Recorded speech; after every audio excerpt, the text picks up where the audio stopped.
Me personally, I think it's a great idea. Obviously, there's universe issues where things don't line up exactly. I think the best way to treat it is the way Gundam treats it. Is, you know, the Universal Century fans don't particularly like the Gundam Wing stuff, and vice versa. But yeah, I noticed everybody's familiar with that, and so you know, they're just parallel universes under the Gundam brand, and so you know, we'll just, you know, if we ever have to cross that bridge, we'll just treat it as parallel universes. It's like, think of it this way. I've used this explanation before, you know, after I saw the J.J. Abrams Star Trek, which I thought was cool, which is, let's imagine that when, you know, all right, for Macross purists, when the AS-1 hit the Earth, it blows such a big hole in the time-space continuum that it split the universe in two, and hence there was a Robotech universe and the Macross universe. And so, if we have to ever work that out, there's an explanation for you. Take it if you will. Okay. Folks, we have time for a couple more questions. We're going to have Steve show you guys what you listen to, the music. So a couple more questions here. Actually, sir in the white. Yeah. Sorry, I came in a little late, so it might sound like a stupid question. There's no such thing as a stupid question. You work with giant transforming robots every day. Come on. Go ahead, sir. Yes. I was wondering, is there any interest in licensing the Robotech Intel story at all, or is that just somehow secured altogether the original film? That's a good question. Yes. That is a complicated story. Carl was not particularly happy with the way Robotech The Untold Story came out. And the company that originally licensed it to Harmony Gold, Idol Company, actually went out of business. And so the rights went all over the place for Megazone, that portion of it. We actually got kind of close a few years ago, which was the rights for Megazone and the rights for Robotech and home video in North America ended up in the same place, which was ADV. And we suggested to them, hey, let's work out some kind of a crossover license, you know, so that we can see if we can have, you know, Robotech The Untold Story come out on shelves. You know, we didn't want a really complicated license discussion. We wanted to keep it simple because it was a niche product. And they started looking into it, and then lo and behold, ADV went out of business.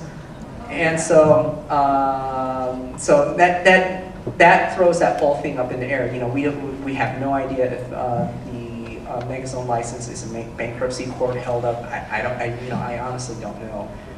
Okay, here's an unscientific question I can ask you folks. Robotech The Untold Story, which is supposed to be the story that occurred in 2027, which was a few years before the Robotech Masters came. They secretly sent in a spy to infiltrate the humans on Earth.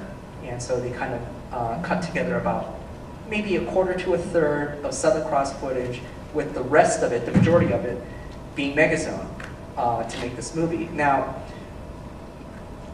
would you want, if the Megazone license ends up in limbo and is hard to track down, would you guys be happy just to see the Southern Cross portion of The Untold Story? Yes.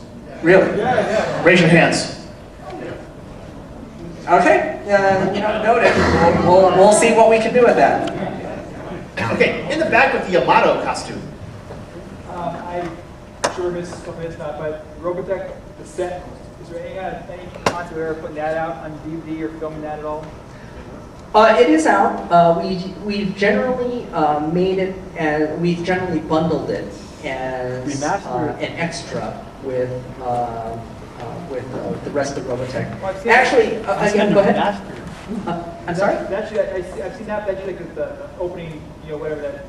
Not the whole series. Is the whole thing done? I've never seen the whole Robotech set. Oh, okay. No, they only finished about 3 to 4 episodes worth of footage. That's what I've seen. Yeah. And they've never gotten any further than that. That's all the footage there is, the Sentinels. And so what Carl did was, back in around '87, it was a salvage job. He just took whatever footage he could find. And you'll notice that sometimes the quality of the footage changes because they were on different quality reels. Right.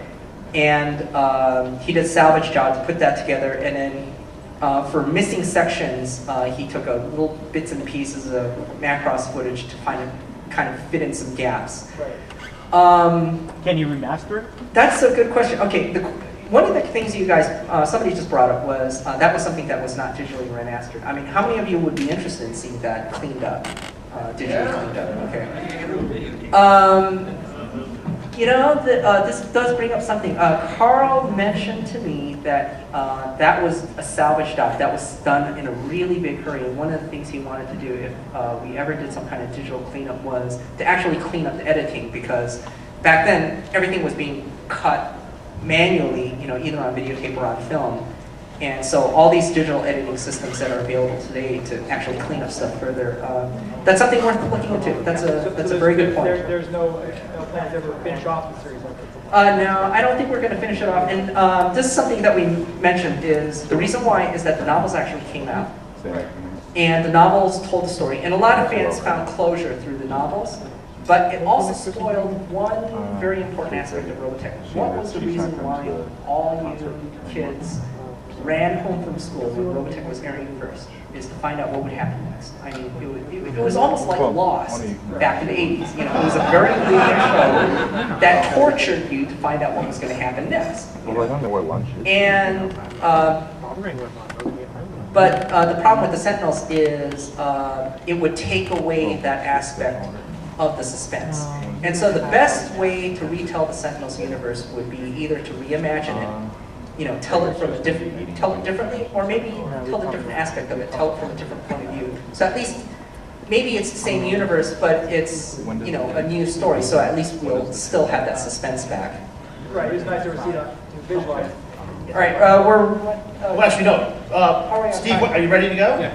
All right. Okay. All right. Was as Min-Mei for Robotech, which was never on the soundtrack, and the only copies out there was an audio cassette that Reba West had lent out to fans, and they copied to each other all over the place. So everyone's. So we actually borrowed Don Yee's copy, and we were going to use it for the soundtrack. So you may have never. Only a few dozen fans have ever heard this song. All right. Southern Cross fans have been complaining to us for years and years, what about the George Sullivan version of It's You? If you guys remember, there was an episode where there was that spy who was a lounge singer and he was playing the song on the piano.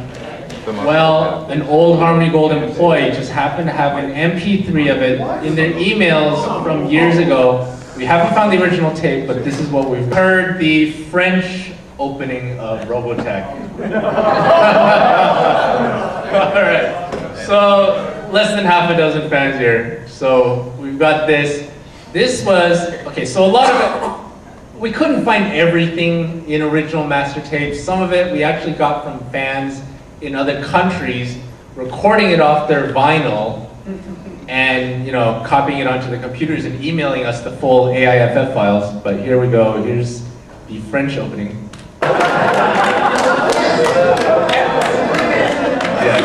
Now, Actually, I do have a little bit of sad news on that one. let's hear it. Okay, every time we have to do one of this, we have to do our homework in order to track royalties for who originally wrote it, right? Unfortunately, we've tried contacting the licensees for the French version. They have no idea who wrote that. And in reality, as soon as you put it out on the market and you make 10 cents on it, that's when they show up because they're going to sue you. So unfortunately, you know, I guess it can be out there as a sample on Robotech.com, but on the commercial CD, until we find out who wrote it, I don't know if we can put. Well, that was a special treat for you for attending here. Now, here's a demonstration of what we got with the 24-track tapes. Every single instrument is on its own track. Synths, pianos, every single drum instrument, the bass drum, 3 different tom drums, the snare drum, the ride, the crash, all of them are on different tracks. So here, let's listen to, so ending now, so we'll fade out. So look forward to, we'll have more details as we're getting close to finishing this up. So also, one last thing, this isn't about Robotech, but you all know Japan was hit with an earthquake and a tsunami recently. me and some other friends from the industry have this charity now that is called We Heart Japan. If you want to help, go to weheartjapan.com. We're planning events with anime industry folks, doing fundraisers. So if you just go to the website, check on the Twitter, here's the addresses, and then you can find out if we're doing events in the near future. We're planning one for sometime this fall, and if you're a Robotech fan, you might want to keep tuned. There's something that might interest you guys there. So, so we want to thank you all for coming out, and enjoy the rest of the convention. We'll see you all next year.